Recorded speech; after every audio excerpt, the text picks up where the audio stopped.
Mahalagang paalala, ang lahat ng mga balitang aking inihahayag ay hindi sa akin mismo nanggaling. Ito ay galing sa mga source ng Aldab Nation sa iba't ibang social media platform.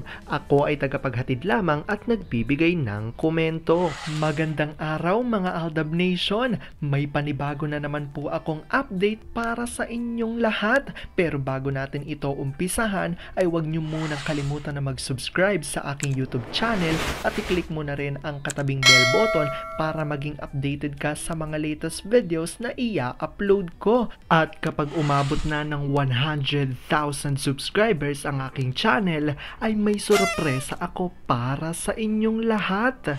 Alam kong excited na kayo, kaya naman ngayon, umpisahan na natin ang ating kwentuhan. Ang pag-uusapan natin ngayong araw na ito kung saan Alden pahirapan pa raw na pumayag sa kissing scene nila ni Sanya, Suzette at Dominic Zapata. Uusok nga raw ang ilongan nang malaman ang ginawa ni Alden. Kissing scene failed nga ba ang nangyayari? Ano nga bang ginawa ni Alden? Gaano ito katotoo at may sapat nga bang ebidensya makakapagpatunay rito? Well, yan ho ang ating aalamin at pag-uusapan ngayong araw na ito. Pero bago ho yan, ay bibitinin ko muna kayo ng kaunting-kaunti lamang kung saan magbasa muna tayo ng mga nakakatuwang post ni My Name is Theo01 sa Twitter. Kaya naman wag na natin patagalin pa. At sabi niya sa kanyang tweet, "Ma, baka nga hindi komportabling bata dito. Hayaan mo na. Huwag sanayin ng bata na nasusunod lagi ang gusto. Sobrang ganda ng place na to at ang mahal-mahal pa. Daddy, love, uuwi na tayo. Ayusin nyo ng mga gamit nyo. Sorry na Mimi, dito lang tayo kay Daddy. Ayaw mo ba talaga dito? Gusto po. Tahan na. Hindi galit si Mimi, nak. Ayoko lang na lumalaki kayong matigas ang ulo at hindi marunong makontento. Opo, hug na Mimi. I love you so much ha. Opo, hindi ka ba komportable dito, B? Yung totoo, lagi kasi kong nahahanap ni Daddy kasi wala akong mataguan. Lipat tayo. Ayaw, kasi may iwan si Daddy ko. Kawawa ako, nak. Hayaan mo na. Sobrang ingay talaga pang magkakasamang lahat. Itong si Baby Cute sinumpong ng OA-ness. Kahit saan umupo ang ina, nakakandong. Biro nga ng ama, baka gustong mamasyal ng mga bata at pasamahan sa mga pinagkakatiwalaan nila. Sobrang nabitin sabay-sabay na no ang sagot ng mga makukulit. Mimi lang at Daddy ang sasama. Alam kong tuwan-tuwa kayo sa ating binasa pero ngayon pag-uusapan na natin ang ating main topic. Oops! Wait lang, saglit lang to. May ipapaalala lang ako para sa mga bago pa lang sa aking channel. Huwag niyong kalimutan na mag-subscribe sa aking YouTube channel at i-click niyo na rin ang notification bell para lagi kayong updated sa mga latest videos na i-upload ko at para maging parte na rin kayo ng aking Fanatics channel family. Well, alam kong super excited na kayo sa ating kwentuhan, kaya naman dumako na tayo sa ating main topic. Gaano nga ba katotoo na si Alden ay pahirapin pa raw na papapayag na makakising sina si Sanya, Suzette at Dominic Zapata? Umuso nga bang ilong nang malaman ng ginawa ni Alden? Kissing scene failed? Ang tanong, ano nga bang ginawa ni Alden? Gaano ito katotoo at may sapat nga bang ebidensya makakapagpatunay rito? Well, alam kong super excited na kayong malaman yan. Kaya naman, wag na natin patagalin pa. Unang-unang na nga dyan ay ang galing sa tweet ni JN Low at ayon sa kanya, Luca, Larry Maychard, compare mo kissing scenes ng DTBY at PA. Sa DTBY, suwak na suwak sa lips.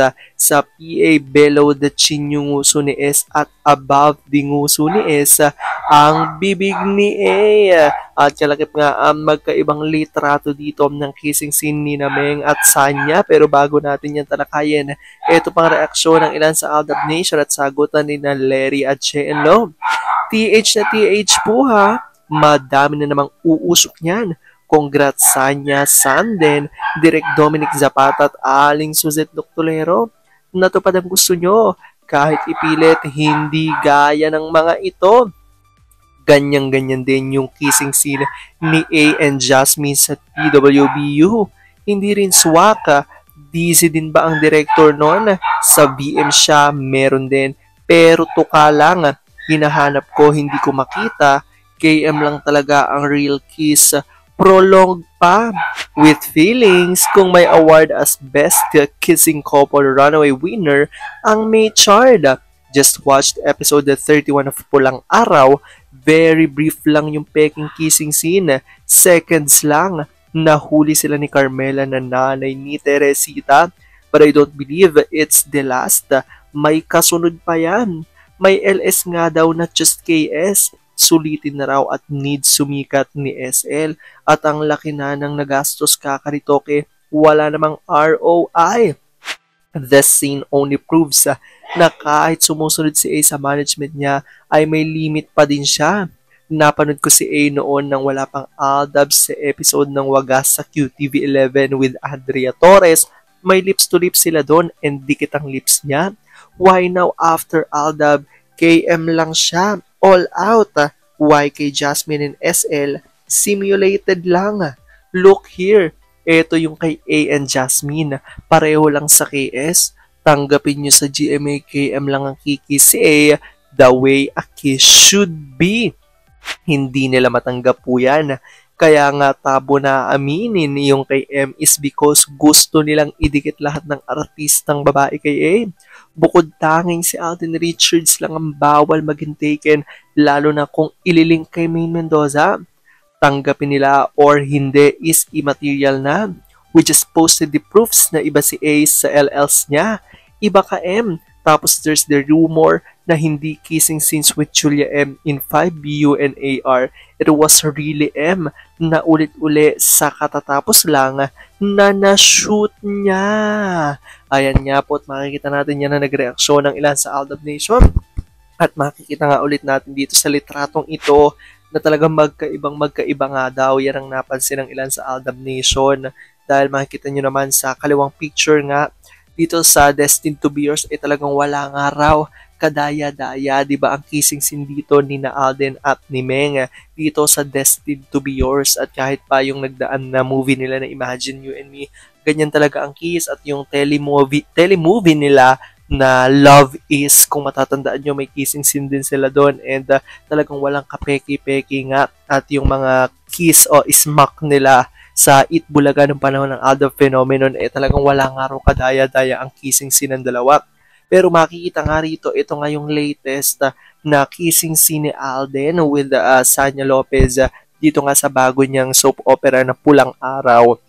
And napansin nga ng ilan sa mga Aldab Nation at ng mga netizens na parang hindi nga raw totoo ang kissing scene dahil ang layo nga raw sa lips, diba? Makikita rito at nasa taas lang yung lips ni Alden at talagang hindi talaga nagdampi yung kanilang mga lips, which is maraming mga Aldab Nation, alam kong kahit kayo natutuwa, diba ho? Dito sa nakita nyo dahil parang meron na nga raw limit si Alden unlike noon, 'di ba? Na kahit na sino mga partner ni Alden talagang all out binibigay ni Alden. Naalala nyo noon sa Victor Magtanggol, yung kissing scene nila doon ni Andrea Torres talagang makatotohanan, 'di ba?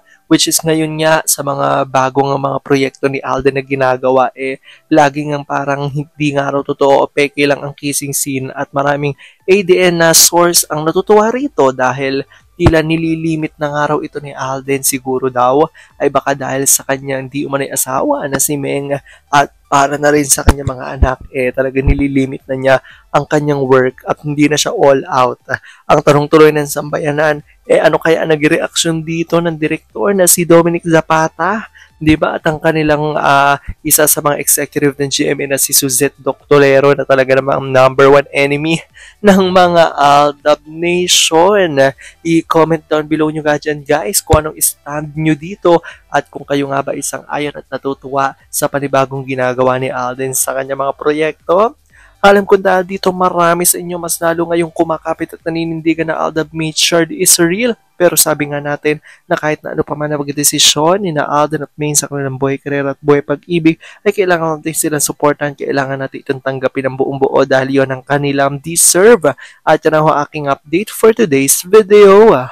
Maraming salamat sa panonood at pagtapos sa videong ito. Kung nakapag-subscribe ka na, welcome sa Fanatics Channel family. Kung hindi pa naman, huwag ka nang mahiya. Mag-subscribe ka na. Pindutin mo na yan. I-click mo na rin ang katabing bell button para makatanggap ka ng notification kapag may bagong update para sa iyo. Para naman sa parte na ng aking pamilya, punta lang sa aking channel at i-click ang videos para mapanood mo at malaman mo pa ang mga nakaka-good vibes at nakakakilig na fresh news about Maychard. Muli, ako ho ang inyong lingkod na patuloy na maghahatid ng good vibes every day. Thank you mga Aldab Nation. Ingat!